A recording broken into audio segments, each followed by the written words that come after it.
Marcia here. I'm the product manager for language arts and teacher resources, and I make toys for educational insights. Here's one that I invented last year, Magic Moves. It's my absolute all-time favorite. There are thousands and thousands of toys in catalogs and stores. Where do they come from? How do they get there? Magic Moves started with an idea from my past life as a preschool teacher. For 7 years, I read stories, did arts and crafts, dug in the sandbox, turned a jump rope, and hokey-pokeyed my way about. But by far, circle time was my favorite time of day.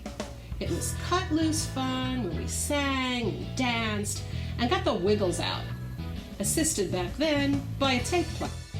Fast forward 20 years to working in product development for an educational toy company. I wanted to make something that would make circle time magical, that parents could use to inspire their kids to be active, and that was simple enough for preschoolers to play with themselves. I put my idea, a talking, musical, magical wand that would promote creative movement play, down on a piece of paper and pitched it to the team here. I wish I could say its brilliance cast a spell over them, but it actually took me 3 tries to convince the group that this would be successful. So, if you think you have a great idea, stick up for it. After the idea was approved, I hired an industrial designer to draw a picture to show the factory what it would look like. I worked with a programmer to write a document to show the factory how it would work. And I worked with a musician and lighting designer. He wrote the tunes and designed the light shows that go with them. He also designed this cool simulation to show us how they would work together. Here's one of my favorites, Bounce. It's really high energy and kids just love bouncing like a ball or like a bunny.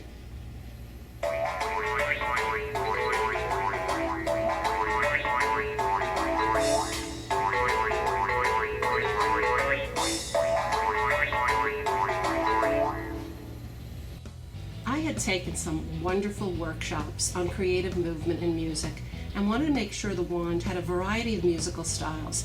So we incorporated Latin, Afro-pop, and a techno or club-style music. I wanted to inspire children to move in different ways, so there are slow tunes and fast tunes, heavy, ponderous tunes for stomping, and sinuous, mysterious tunes for slithering. And that's another thing. I wanted the children to hear a rich vocabulary in the course of their movement play, words like stomp and slither and strut, for example. In the meantime, the factory made me a model so I could test its size with children. It turned out to be too big, so they made me a smaller one, which I tested with kids again, and this one worked much better. Next, the factory made me a breadboard. And it really looks kind of weird. Shake it up, work it out.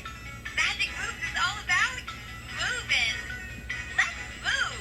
Press the green button. Listen, then move to the music. Hop like a kangaroo.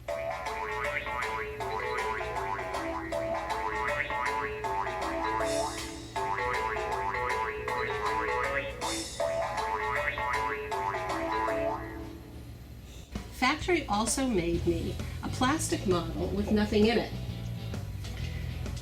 This is used for photography, for the wand, for the package for it, and also for the catalog. The creative team also designed the swirls and the speaker holes, as well as the packaging. At this point, the factory made me another model. This model looked like and worked like the real thing. Only you can see that the electronics is actually outside the unit. And we tested this, we tested some more, we tested for a couple of months so that we could see that the programming worked correctly. Finally, in October, everything was ready for the product to begin production on. The factory started to make Magic Moves, and the first shipment of the toy arrived in our company's warehouse in December, ready for the stores that ordered it to take delivery. It took over 1.5 years to develop Magic Moves, and I'm so proud of it. I want to strut like a peacock.